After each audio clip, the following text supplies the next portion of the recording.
how to know if you're projecting emotions onto other people and what does it actually mean to project. I'm going to share with you today a little bit of my personal experiences of how I found this out and how I understood that emotions were kind of like toddlers. I'm going to share about this. Do you know when you're trying to get your point across to maybe your spouse, significant other, and you're trying to feel seen and heard? That is kind of how emotions are. They want to come up and they want to be seen and heard. Why I say that they're kind of like toddlers is because, do you know how toddlers do, any of you with kids, you know how they're like, look at me, look what I can do, look what I can do, look what I can do. You look over for 2 seconds and they do like a cartwheel. That is exactly what projecting your emotions outward is, because your emotions are trying to get your attention and saying, hey, look at me. I need you to recognize me. I need you to, see me. I want to feel heard. So I'm going to share a personal experience of how projecting emotions, what that looks like. So if you have been following my podcast and kind of, my experiences all together, that's what my entire page and podcast is. I help empower you and step into who you're meant to be. And I also share my experiences along the way because I personally love experiences. I resonate and relate to experiences more than anything else on this earth. So if you are the same way, you're probably a visual learner like me. Okay, so if you've been following where kind of my experiences have been at, I signed up for a networking club a couple months ago, and it's been the greatest thing. It's been so much fun. It's on the 36th floor of like the second tallest building in my city. The views are phenomenal. I feel seriously like I am up there with like, your A, B, C listers of my city. Now an important part of this, if you don't know that story, I do talk about it in a previous episode, but very quickly, that experience for me when I first toured this networking club was the first moment where it was like, I belong here and I know I belong here. To understand that, I came from a very depressed, last 10 years. I have never felt good enough. I have never felt like I belonged in spaces and places like that. I never really knew my purpose, and I've been trying to find it for so long. I just never felt like I belonged. So that was my first moment and real experience of having the confidence in myself and what I bring to the table and what I'm offering, because I went in as a life coach. So anyway, that was my first experience. So I do sign up for the club and I'm, enjoying all my time, and they have like networking events periodically. Well, just a few days ago, they had a women's networking event that was, all for women, and I'm, of course, I'm into all that, women empowering women, and I love seeing other women in roles where they were once like me, because that's visionary for me to see that I can make it too. So I go to this networking event. It is super fun. It is super lots of people, lots of engagement, lots of hors d'oeuvres, just lots of time and effort that, this club put into it. And all of a sudden, midway through, I start getting a very uncomfortable feeling. I have no idea why it's there, and I have no idea what that means. So I'm sitting there and I'm trying to listen to the keynote speaker, but I'm also like, why do I feel like this? I started to feel almost overwhelmed a little bit, but I didn't know why and I didn't know how, or, I was like totally enjoying myself. Um, and like I said, something just like came over me of this overwhelming, uncomfortable feeling. So the rest of the night, I'm uncomfortable. I'm overwhelmed for whatever reason. I don't know. I can't figure it out. I actually leave with a quickness. I leave with a quickness. As soon as it was done, um, you had time to like mingle around and this and that. Now me also, I had kids at home that I, was having babysitters for and this and that. So like I had to leave anyway, but like I could not wait to get out of there, and I just could not figure this out. A part of me felt like, I did start to look around the room, and I was like, trying to figure out what on earth I'm feeling. And I noticed that like the place I'm at is spiritually, mentally, I am trying to, let me rephrase that because that means that I'm not already that. I'm a YouTuber, okay? I'm a life coach. I am something that's not very conventional, a conventional job, so to speak, in today's 9 to 5 society. So, me looking around the room, I kind of realized that everybody here is wanting to climb the corporate ladder. Now, me where I am at, I'm not trying to climb a corporate ladder. I'm just excited to be in spaces and places where people that have already made it are. But for some reason, I could see everybody, like engaged with the keynote speaker, and I was as well, and she was phenomenal. But I just kind of realized that, like, I have mental freedom that most people do not have. And how I got here was not climbing a corporate ladder, was not, anything to do with like the 3D reality. I worked very tirelessly and very hard on my subconscious brain, understanding it, understanding why I did the things I did, why I react the way I do.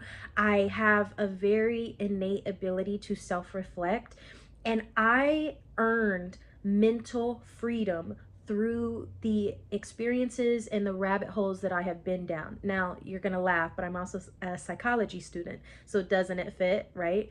But I'm listening to the keynote speaker, and the things, the epiphanies or the realizations that she has had working her whole life, I have some of the mental freedom already that she is giving to us as advice for your career along the way. And something that really stuck out to me was she was a lawyer, okay? And what's funny is I actually went to school to be a lawyer, and I ended up 4 years ago, life went a completely, I mean, spiritual awakening, maybe is what people call it, but like life went a totally different way. And I have now abandoned that route, and I have went the psychology route.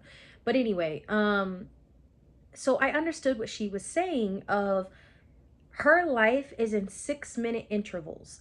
What can she do, and how can she be, productive in 6 minute intervals? And if you are in legal studies or in the lawyer world, you will understand that.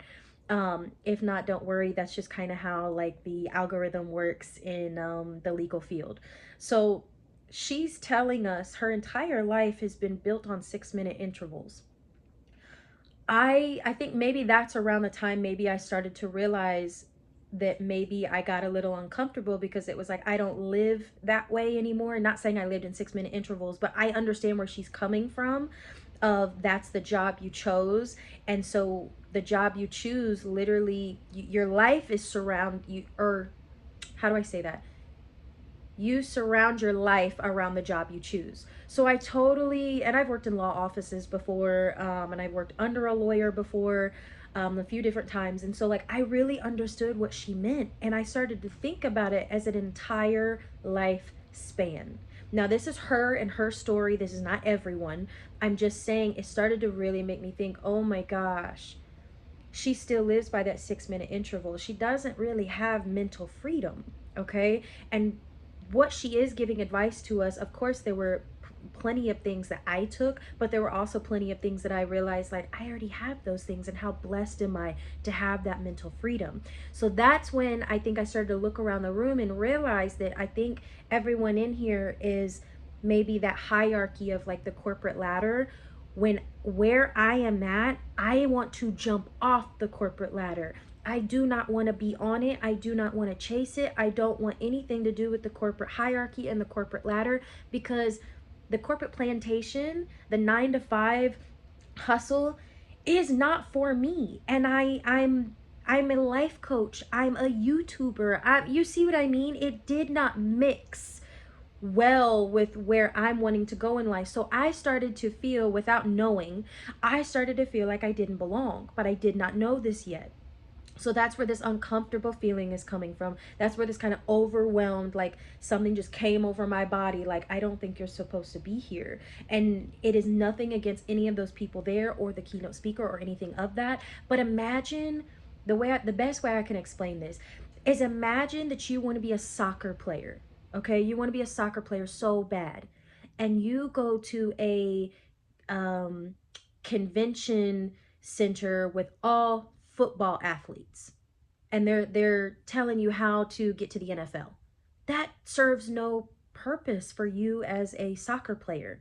Um, or something totally different. Let's say you want to be a chef. You really want to be a chef and you want to learn and grow from people that and inspire you in the cooking world. And let's say you end up in an event where it's a hairstylist showing you how to um, curate your client's hair and pricing guide. Do you see how those are just two totally different worlds?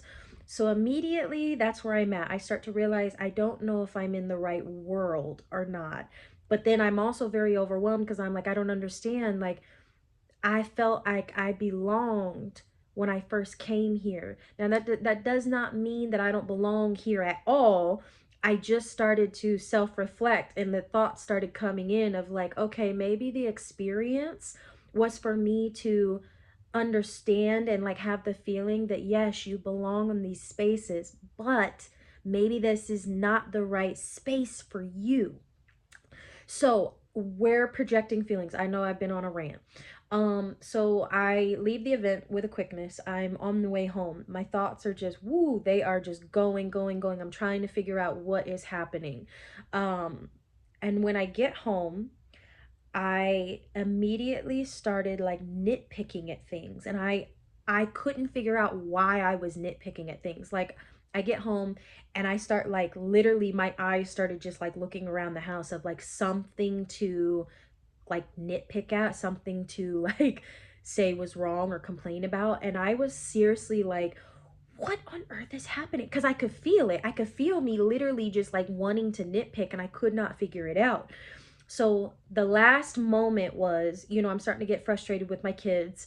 They did nothing wrong, but I'm starting to get frustrated that they're like not going to bed fast enough. Like the bedtime routine, as in like, why are you guys not in the room? Basically already laying down like quick enough for me. So I'm like, I realize that I'm starting to get frustrated. I realize that I'm starting to kind of raise my voice of like, you can hear the irritation, not necessarily yelling, but you can hear the irritation in my voice. My sons, especially my oldest one, picks up on that very quickly. And we'll go into his story completely at another time. He's a life path number 11 if you're into like life paths. Anyway, we'll go into that at a different time. So I get the kids to bed and then I go in my room and my partner is in there. And immediately I'm doing the same thing. I'm like looking around the room of something I can say to like, basically get these feelings, like get this emotion out. I am projecting right now, but I don't know it consciously yet. And I'm like, is this your towel? He's like, yeah. But he's like, what's like, what the heck? And I'm like, can you put it like in the bucket this time? Because he just like laid it over, like half over. You know how like you lay things when they're not really dirty, but they're not all the way dirty, so you lay them halfway over the thing, the laundry basket. So I'm like, can you put this in the laundry basket next time, like all the way in the laundry basket? And he was like, yeah, sure. I was just helping clean up your son's mess, blah blah blah. Like I could tell that he was like confused, but he also knows me well enough where he doesn't like take things too personally. So then I'm looking around and I'm like, your shoes, like, can you put your shoes up too, like over there on the thing? And immediately I didn't even finish the sentence because I could tell by his look of like, okay, of course I'll put the shoes up. He's just like going along with it, but he knows me very well. So anyway, then I just stop mid sentence and I go to the bathroom. Because I realize like this is ridiculous. I have no idea why I'm acting like this and I have no idea why I'm nitpicking at things. So I go to the bathroom and I shut the door. I say I'm gonna take a shower, you know, cool down, I guess. I sit on the toilet, like, just seat down, just sat there, and immediately the words just like flew out of my mouth. I was like, I just feel like I don't belong. And I like instantly, waterworks, instantly started crying. Now, where I'm at, I held space for myself to express those emotions and let that emotion come up. Whereas if I did not know the emotion, I would be projecting everywhere, everything until either the emotions, subsided or it, I don't know, it either dissipates or it comes back around in another form in another way. This is where people, I see a lot of people, they get stuck and they loop into like the same patterns of reacting, of responding, of, you know, the way, does that make sense? Like they're in a pattern, but they don't know they're in a pattern. That was the very first time that feeling of not feeling like I belonged, that's the very first time I ever let it come up. And like I said, it just like flew out of my mouth because I was like, why do I feel like this in my head? And it just like flew out. Something that's really important that I want to say also, when you give emotions, when you identify them, and like I said, like a toddler, when you look at them and say, yes, I see you, yes, I hear you, that was such a cool trick, you do something mentally to your brain. It's a beautiful feeling, and I can give you my experience, but I want you to step into that yourself, of maybe the next time you're feeling something and you maybe don't know why you're reacting in a certain way, because I've had many moments over my life where I'm like, I have no idea why I'm acting like this. Like I really don't have a clue, and I would feel bad like afterwards of like, you know, maybe projecting, you know, certain just irritability or certain emotions that I didn't even know were there or wanted to be seen. Um, Voicing them and giving them that space to like, I feel like I don't belong. What I'm feeling right now is just, I don't belong. And it started to, and again, instantly I start crying. And then I went down this little journey, mini journey of like where these feelings kind of stemmed from, and they go all the way back from childhood. I never felt like I belonged in my family. I was always the black sheep. I was always very different. My beliefs, my values, the way I dressed, the way I looked, the what I liked, everything was completely different from them, and they made sure to tell me every chance they could. um and you know, I talk about it sometimes in my episodes that I felt like I was in a corner. I felt like I was in a box most of my life with my family. Then I grow up, in teenage years. I think it's just happens in adolescence. You feel like you don't belong. I never belonged with like cliques of friends. I had many cliques of friends, but like I was just kind of like that background person. Like everybody knew me, I knew everybody, but like I didn't have like that one-on-one, like everybody in the cliques had best friends, even though we were a clique, if that makes sense. Everybody had like their own best friends, but I was just like there. Everybody loved me and I loved them, but I didn't necessarily have like those dynamics in any of the cliques I've ever been in high school, right? Or teenage high school, whatever. And then we grow up. Okay, I grow up, and the first time I guess maybe I felt like I belonged was being a mother. Um, but then my family completely dragged me through the mud with that I wasn't ever good enough, and they judge everything I do, as a mother, and they're constantly like just inserting what they would do. And it's like, no offense, but you had your time, and it was a horrible experience for me. So I'm not going to raise my kids the same way. They're very emotionally intelligent. We practice a lot of mindfulness and meditation, and just expressing our emotions. If you can actually see back there, that's a poster board right there that I've made for my kids of how to identify emotions and how to, um, you know, like how does it, I'm teaching them perspective and how to just identify their emotions. So that poster right there, you can't really see it, but um, that's something I was never taught. And it's no offense to my upbringing or my family, but they didn't have the tools that I do.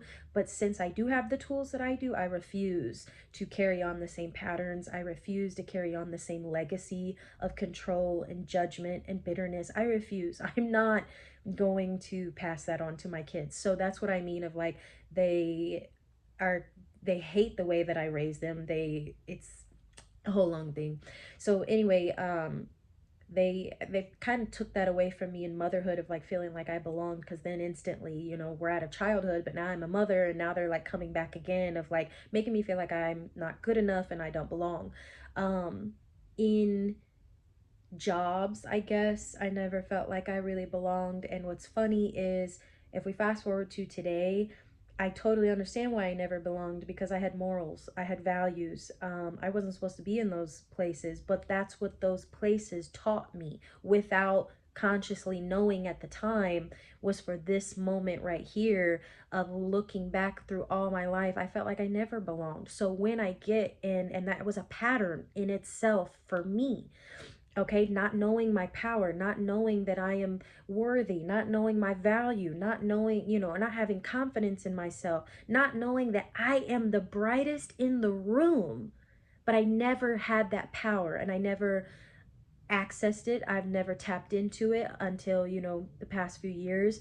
And so even I hope that shows you that even the people that like seem like they have maybe overcame things,